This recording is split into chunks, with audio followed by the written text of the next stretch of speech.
Professor Abud. The next speaker is the host of the the conference, Professor Mohammed Larouz. He's going to be talking about the role of professional development in curriculum development. So, Professor Larouz, the floor is yours. Okay, thank you, Mr. Chairman. Just let me know when I have 1 minute left so that I can... Oh, okay. Yeah, So, I don't want to take... okay.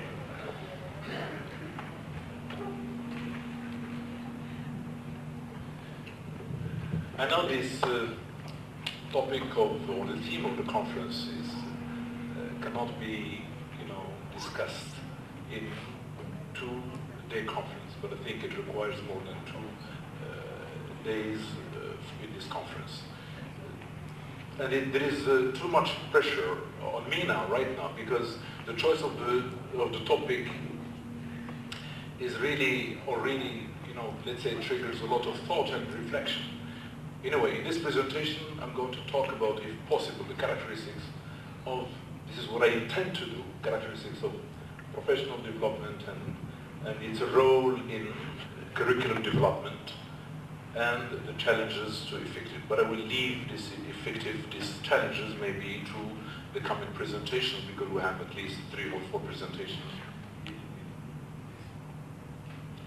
One thing that should be borne in mind is that this professional development has been, as I said, used and has been used as a mainstream in education research.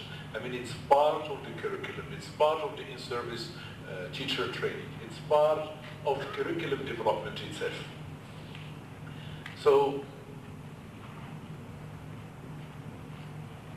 its focus usually is on pedagogy and human development. And it has received more attention than any other, I would say, methods and other discipline in social sciences.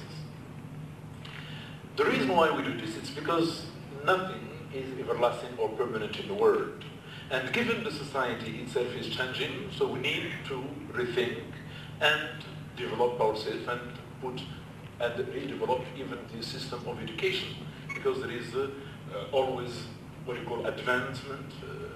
Globalization itself imposes a lot on us. And we all agree that learning is a lifelong process.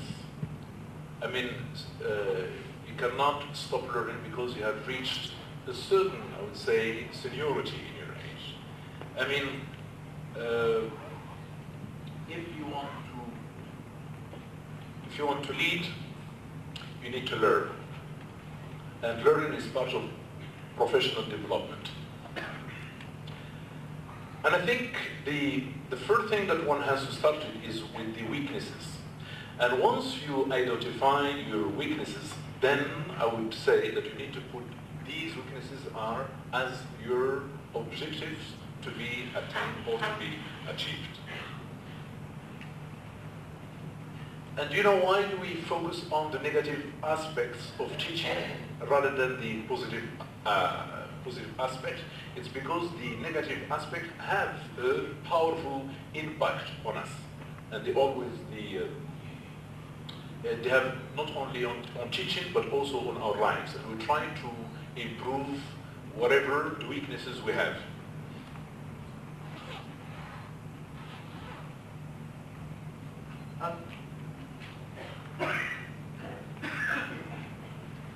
Various definitions have been, I would say, allotted or assigned to professional development, and I checked on different definitions, and I had read many definitions on professional development, and I think there are as many definitions as people who try or attempt to define them, but I have chosen one that I feel it has an effect on professional development. Look at the second one. The second one, it's an ability to motivate and enable others to contribute towards effectiveness and success of an institution to which one belongs. So the institution englobes, many factors. teachers, your institution, collegiality, as many people, talked about.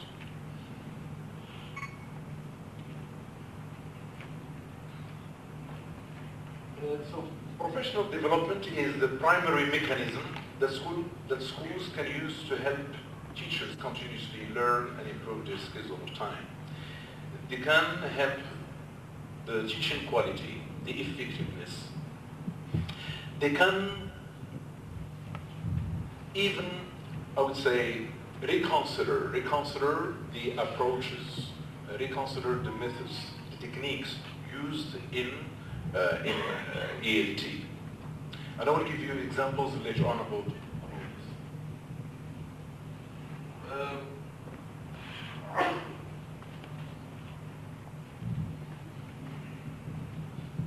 If you are professionally developed, I would say, or developing, so there is a possibility for you to know which method is in vogue, which is relegated to a second position, which method works and which method does not work in your context. And sometimes it's possible for you to know why one method is emerging. And I'd like to give you an example about about the different, I would say, methods and approach. And sometime yesterday somebody talked about the death of a method. I would say, if you are professionally in distinction, there are, if you look back at the history of language teaching, you will find hundreds, I would say, many approaches and methods in language teaching, but it will be in a line to make the demarcation line between what you call traditional and more recent approaches.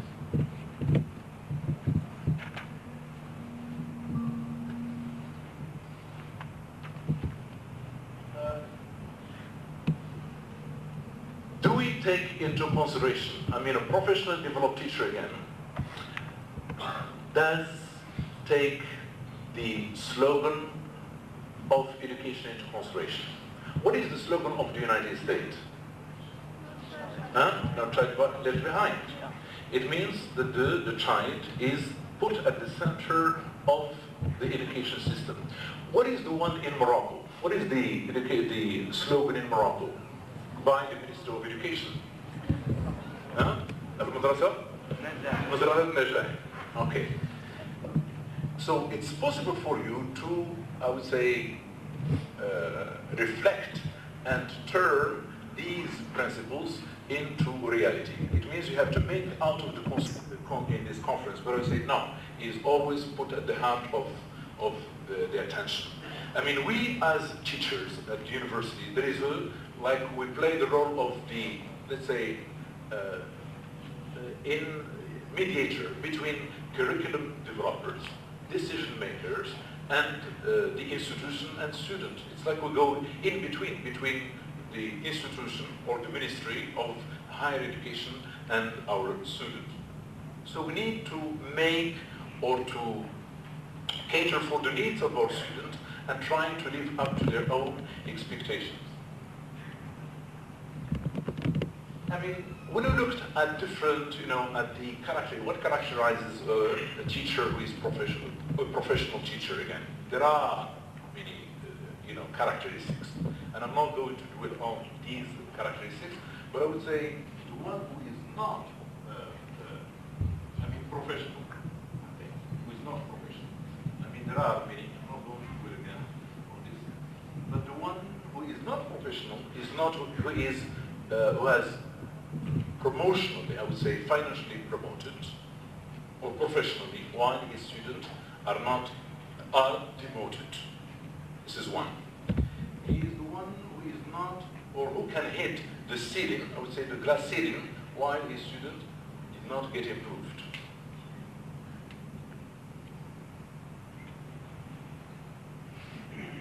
I'd like to just give examples of what teacher professionally. A long time ago, Morocco used, I'll give you an example of what constitutes this professional development. A long time ago, Morocco adopted, let's say, British textbooks and American textbooks, in which there was a total absence of the Moroccan culture. So what happened? After a lot of reflection, I mean, the Ministry of Education, what? They incorporated elements of culture, of the British and the American in Moroccan textbooks. What happened again, after incorporation of the target culture in those textbooks, is that there was an underestimation of the Moroccan culture to the detriment of the American culture.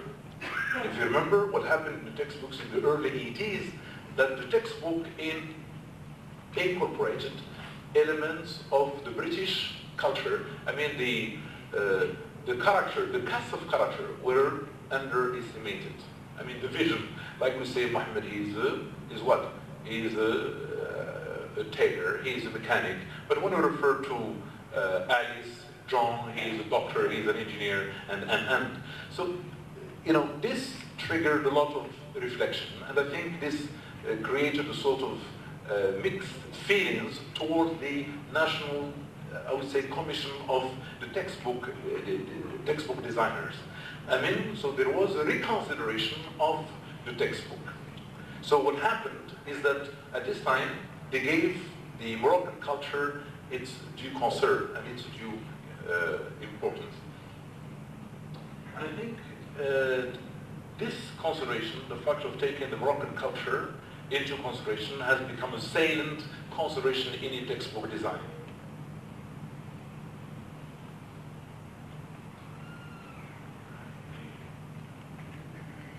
So, I think if teachers are marginalized in any curriculum development, this would affect even the decision, it will affect the teaching process, and the teaching, I would call it the teaching, learning, the total teaching, learning operation. Without effective contribution of teachers, their profession again, their role may be deprofessionalized.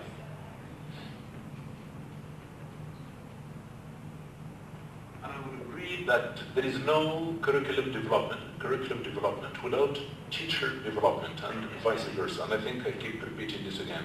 I mean, the teacher is at the heart of any curriculum design.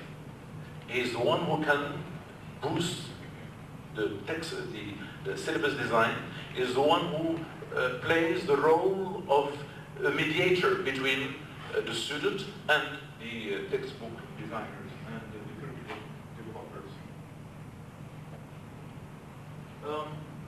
So curriculum, we need to negotiate the curriculum, to negotiate and incorporate and then give teachers a say in the curriculum.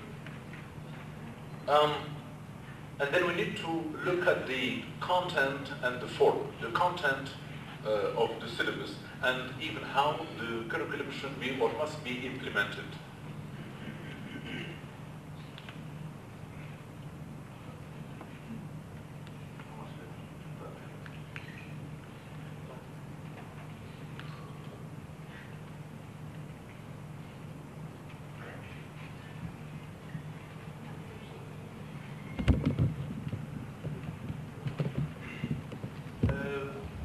We should understand that in this era, education is a process constantly that moves from the known to the unknown. The process of change requires continual renewal and learning. And I like to say this because sometimes we delve into some unknown, I would say, unknown endeavors and tasks, and we need to find solution to these tasks. Even if you need to